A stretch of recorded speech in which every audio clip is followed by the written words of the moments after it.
안녕하세요. 셰프언니 한지원입니다. 오늘은 여러분들의 가장 큰 고민인 섹스리스에 대한 이야기를 나눠보겠습니다.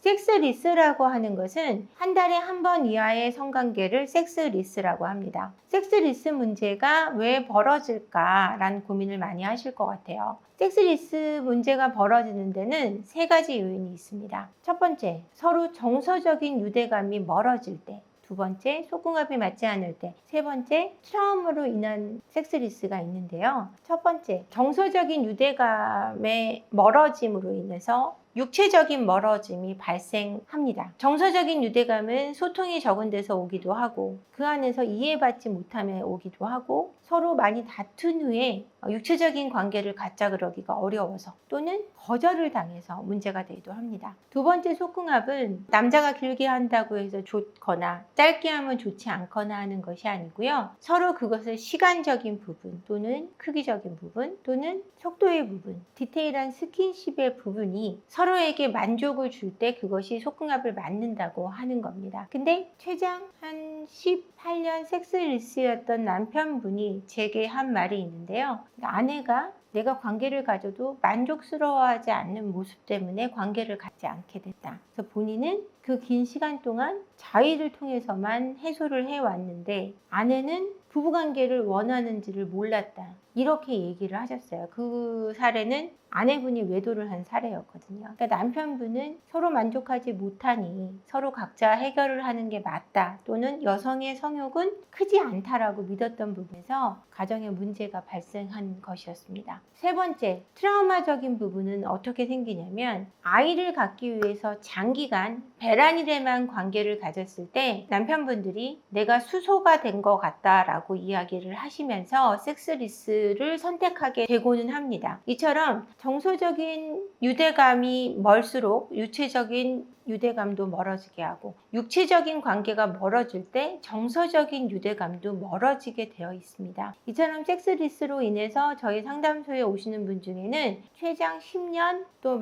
길게는 18년간 결혼하고 나서는 관계를 거의 갖지 않은 부부들이 꽤 많이 있습니다. 근데 이 섹스리스는 또 어떤 문제를 일으키냐면 배우자의 외도를 불러일으킵니다. 섹스리스 부부는 외도로 이어질 수밖에 없는 것은 성적인 욕구가 줄어든 것은 아니기 때문입니다. 그냥 저 사람하고 관계를 갖는 것이 어색해졌다라고들 섹스리스 부부들이 말씀을 하세요. 뭔가 관계를 너무 안 갖다 보니 관계를 갖는 게 어색하게 여겨진다라는 거죠. 이런 부분들도 장기적으로 섹스리스가 이어질 때는 더 길게 섹스리스로 갈 수밖에 없는 원인이 되고는 합니다. 근데 저희 상담소에 오시는 분들이 외도 불륜으로 인한 상담을 저희 상담소 비율이 한 7-80% 이상을 차지하고 있는데요. 이분들이 오셔서 상담을 할 때 제가 80-90%가 섹스리스인 것을 발견해냈습니다. 이처럼 섹스리스는 배우자의 외도로 이어질 가능성이 매우 높다라는 거죠.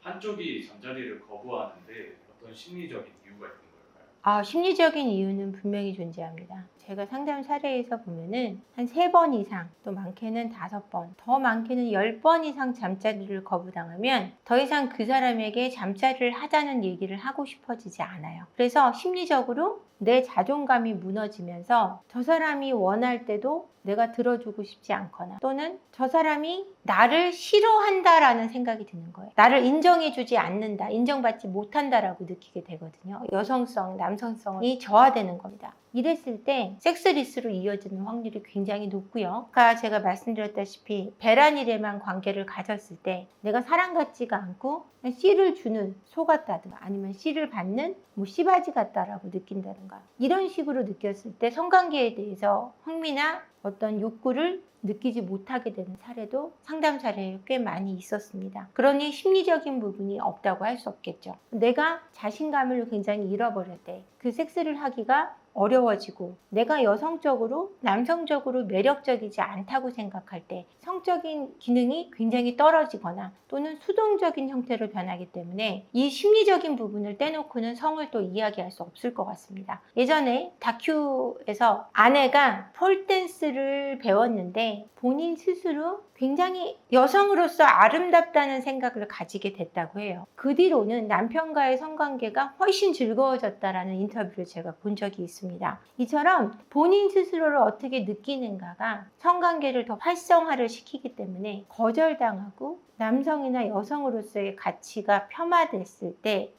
성관계를 거부하거나 성관계를 할 수 있는 욕구가 떨어지게 되어 있습니다. 이젠 그냥 가족 같아서 라는 표현을 어떻게 해석해야 할까요? 이젠 정말 가족 같아서, 그냥 가족 같아서 라는 말은 그 여성에게, 그 남성에게 여성성이나 남성성을 느끼지 못한다는 표현과 같습니다. 가족끼리 그러는 거 아니야 이 말 많이 해서 그게 굉장히 우스갯소리로 돌았던 이야기인데 그 농담은 지금도 계속해서 부부 사이에 회자되고 있는 이야기입니다. 여보 오늘 어때? 이러면 야 가족끼리 그러면 안 돼. 뭐 이런 농담으로 거절하기도 하고 그냥 농담을 하기도 하는데 이것은 여성으로서 느끼지 못한다는 뜻, 남성으로서 느끼지 못하고 동등한 성으로 느낀다라는 의미가 있습니다. 우리는 형제로 살잖아 이런 농담을 하는 부부도 제가 봤는데요. 이처럼 나에 대한 매력을 점검해 봐야 되는 때일 겁니다. 그때는 못생기고 예쁘고 이런 평가로 말씀드리는 것이 아닙니다. 내가 매력적일 수 있다라는 것을 포기하지는 말아야 된다라는 얘기입니다. 내가 내 스스로 매력적이고자 노력할 때 상대방도 그걸 느끼기 때문이죠. 부부가 소통합이 안 맞는 것 같다라는 생각이 들 때 점검해봐야 할 것들이 있다면 대화가 잘 통하는지를 봐야 될 것 같아요. 내가 하고 싶은 말을 상대한테 정말 있는 그대로 막 전달하는 게 아니라 아이 메시지로서 내가 원하는 것과 내가 바라는 부분 또는 여러 가지 부분에 대해서 솔직하게 대화하고 있는가, 내가 말할 수 있는가, 그 정도로 우리가 가까운 거에 대한 점검이 필요하고요. 그 점검을 통해서 원활한 소통이 섹스의 영역에서도 부부관계의 영역에서도 꺼낼 수 있는가, 이것이 점검이 돼야 될 것 같아요. 그래야 내가 원하는 판타지라든지 내가 원하는 성관계를 자세히 얘기할 수 있고 원하는 바를 얘기할 수 있고 이랬을 때 속궁합은 전체적으로 맞아갈 수 있는 부분이라고 생각합니다. 부부가 함께 노력하면 속궁합도 해결이 가능합니다. 근데 이것을 속궁합적인 부분에서 공부를 해야 되는 분도 있지만 상대가 나에게 편하게 말할 수 있는 판을 깔아주셔야 돼요. 내가 정말 저 사람이 말하는 것을 다 수용해 주겠다는 태도 또는 저 사람이 말했을 때 면박 주지 않고 인정해 주고 그것을 행동으로 옮겨줄 수 있는 용기 그리고 인정 이런 것 안에 있다면 속궁합도 원활하게 해결될 수 있다고 생각합니다. 섹스 리스는 가장 중요한 포인트는 내가 정서적으로 저 사람에 대해서 친밀함을 느끼는가입니다. 저 사람하고 정서적으로 친밀함을 느끼지 않았을 때 저 사람과 관계 맺고 싶지 않거든요. 그러니까 평상시에 서로 다정하게 인정해주고 존중해주고 사랑의 표현을 폭넓게 할 수 있을 때 섹스 리스 문제도 차단할 수 있는 문제라고 생각합니다. 여러분 섹스 리스 문제가 잘 해결돼서 여러분들의 가정이 더 행복하고 더 건강한 가족이 되었으면 좋겠습니다. 오늘은 이런 여자와 결혼하면 큰일 납니다 라는 주제를 가지고 왔습니다. 어떤 여자와 결혼하면 문제가 될까요? 라는 고민들을 결혼 정년기에 있는 분들은 하게 되실 텐데요. 제가 원론적으로 일단 가족 간의 관계가 중요하다라는 얘기를 해드리긴 했지만 그 가운데서 좀 섬세하게 풀어보려고 합니다. 일단 사람을 기본적으로 존중할 수 있는 힘을 가진 여성과 결혼하는 것이 중요합니다. 근데 이렇게 할 수 없는 여성들이 있죠. 어떤 여성들이냐? 자존감이 낮은 여성입니다. 자존감이 낮은 여성들이 왜 문제가 되냐면요. 자존감이 낮은 사람들은 타인에게 본인의 가치를 인정받으려고 하는 욕구가 큽니다. 이러다 보니까 내가 타인에게 자존감을 인정받으려고 할 때 동성보다는 이성이 손쉽습니다. 이성에 관심을 받는 것이 쉽기 때문에 자존감이 낮은 여성일수록 사실은 외도의 가능성이 높아집니다. 이런 걸 생각해 보기는 어려우셨을 텐데요. 자신감이 없으면 누군가와 만나는 것이 어렵고 어렵다면 외도 가능성이 낮아져야 할 텐데요. 자존감이 낮은 것과 자존심이 낮은 것은 굉장히 차이가 큽니다. 그러다 보니까 자존감을 확보하기 위해서 이성들에게 어필을 하고자 하는 바가 크고, 그러다 보니 사치하게 되고, 그러다 보니 명품을 치장하게 되고, 그 명품의 가치가 자신의 가치처럼 생각하기도 합니다. 이러다 보니 자존감이 낮다는 것은 단순히 삶에서 나를 존중하지 않고 존중받지 못함을 떠나서 생활하고도 연관이 깊어지는 것. 생활 속에서 명품만 치장하는 여자와 만났을 경우 여러분, 생활고는 기본입니다. 여러분이 아무리 많이 벌어도 명품을 사는 아내를 만족시킬 수는 없습니다. 이런 상황에 놓이기 때문에 가장 첫 번째로 피해야 되는 대상은 자존감이 낮은 여성입니다. 두 번째, 매사가 부정적인 사고를 하는 분은 피하시는 게 좋습니다. 부정적인 사고도 자존감과 연관이 깊긴 한데요. 부정적으로 사고하는 이유는 내가 긍정적인 테두리 안에서 자라지 못한 데서 오는 것입니다. 내가 세상으로부터 대우받지 못했다 라고 느낌으로 해서 세상이 매우 위험하다고 느낄 수 있습니다. 그럼 그 세상은 어디서 결정되느냐? 부모의 양육 태도에서 결정이 되는데요. 부모는 내 세상입니다. 0세부터 20살까지 내 세상을 완전하게 만들어주는 관계라고 할 수 있는데요. 그 관계 안에서 건강한 보살핌을 받지 못했을 때 세상을 부정적인 시각으로 바라보게 됩니다. 아동학대를 당했다든지 아니면 부모님의 어떤 잦은 다툼, 고함 또는 가정폭력에 노출됐을 때 세상을 부정적으로 바라볼 가능성이 높은데요. 물론 이런 분들도 극복해서 자신의 삶을 자존감 있게 살아가시는 분들도 있습니다.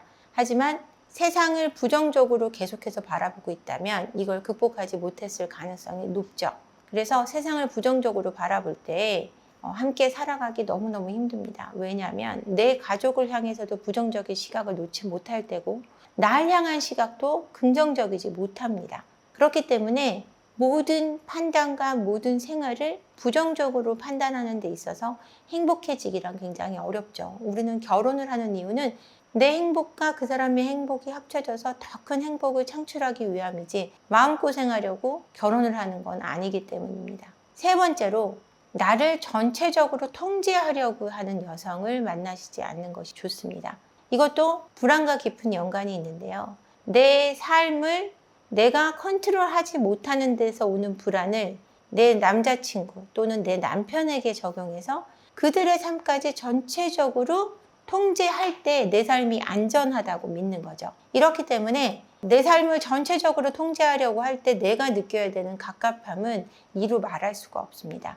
그러니까 불안하지 않고 자존감이 높고 부정적이지 않은 여성을 만나는 것이 결혼의 가장 키포인트라고 말씀드리고 싶습니다. 요즘에 결혼은 경제적인 이득을 위해 결혼을 하는 경우도 남성분들도 많이 있고요. 여성분들은 모두 상향혼을 꿈꾸는 경우가 많이 있습니다. 경제적인 부분만 중요시해서 여러분들 결혼에 대해서 저울질하기만 하는데요.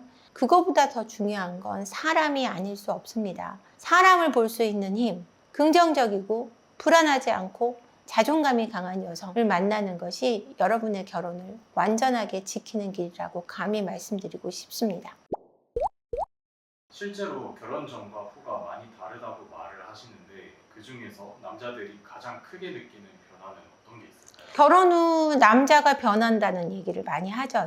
잡은 고기 밥 안 주잖아, 이런 얘기 말씀하시는데 여성분들도 똑같아요. 결혼하면 치장을 하고 있는, 예쁘게 꾸미는 걸 남편 앞에서는 하지 않습니다. 남녀 관계가 굉장히 매너리즘에 빠졌다라고 알 수 있는 게 여성분들이 화장을 안 하고 나올 때가 아니고 만나서 화장할 때라고 얘기하거든요. 연애할 때 우스갯소리죠. 그만큼 나를 의식하지 않는다라는 얘기예요. 근데 결혼하면 여성분들도 남편 앞에서 남편과 외출할 때 남편도 예쁘게 꾸미고 나가는 아내를 좋아해서 준비를 빠르게만 한다면 치장하고 나가는 아내를 원합니다. 집에서도 되도록이면 예쁘게 하고 있는 아내를 보고 싶은 게 남성들의 욕심이죠. 그런데 여성분들은 남편과 있을 때까지 내가 화장을 해야 돼 라는 얘기를 하세요. 사실은 내가 가장 예쁘게 보여야 하는 대상은 남편이라는 사실을 잊으시면 안 됩니다. 아니 다른 남자들에게 예쁘게 보이는 것보다 내 남편에게 예쁘게 보이는 것만큼 중요한 게 있을까요? 정말 깔끔했던 내 아내가 결혼하고 보니 그렇게 지저분할 수가 없다는 얘기도 하세요. 그래서 여성분들의 어떤 외모를 치장하지 않는 것, 그리고 집을 청소하지 않는 점이 가장 크게 남성분들이 힘들어하는 부분입니다. 남편 앞에서 시부모 욕을 하는 여자의 의도가 있을까요? 당연히 있죠. 뭐냐면 시어머니, 시아버지 때문에 힘들다라고 얘기를 하는 이유는 남편이 내 편이길 바라서 그러는 거예요. 근데 이건 굉장히 어리석어요. 남편이 내 편이게 하고 싶다면 시부모의 흉보다는 칭찬을 하는 쪽이 훨씬 좋거든요.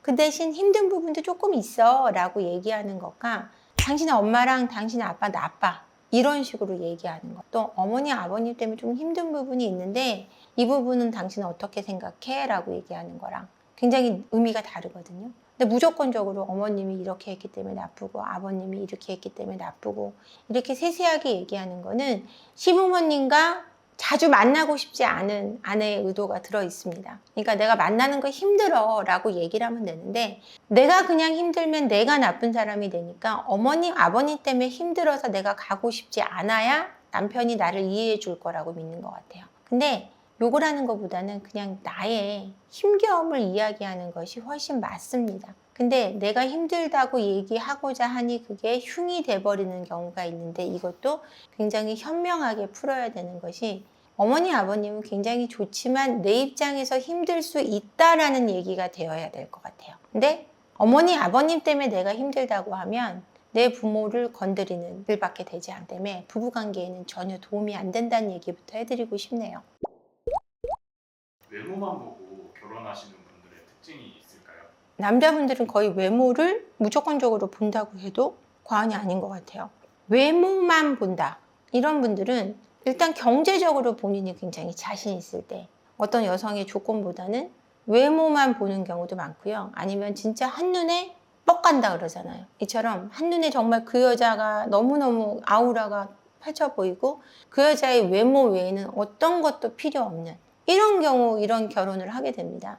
근데 외모만으로 결혼해서 후회하시는 분들을 제가 많이 봤거든요. 내가 너무 예쁜 여자랑 결혼해서 이런 고생을 하나 보다라고 얘기하시는 내담자분들도 있으시고 이랬을 때 외모만 일 때 나중에 만나보니 나하고 성격도 안 맞고 속궁합도 안 맞고 전체적으로 경제적인 부분도 너무 다르다 보니 경제적인 어떤 쓰임이나 저축이나 이런 부분도 전혀 맞지 않을 때 사실 불행하게 되는 경우 많이 있습니다. 그러니까 외모적인 특징만 보고 결혼을 하실 게 아니라 사실은 그분의 성품을 보는 것 그리고 제가 아까 말씀드린 자존감은 있는지 긍정적인지 나를 통제하려고 하는 불안은 적은지에 대한 부분을 반드시 살펴보시고요. 그런 부분에 대해서 점검하시고 결혼을 하실 수 있었으면 좋겠습니다.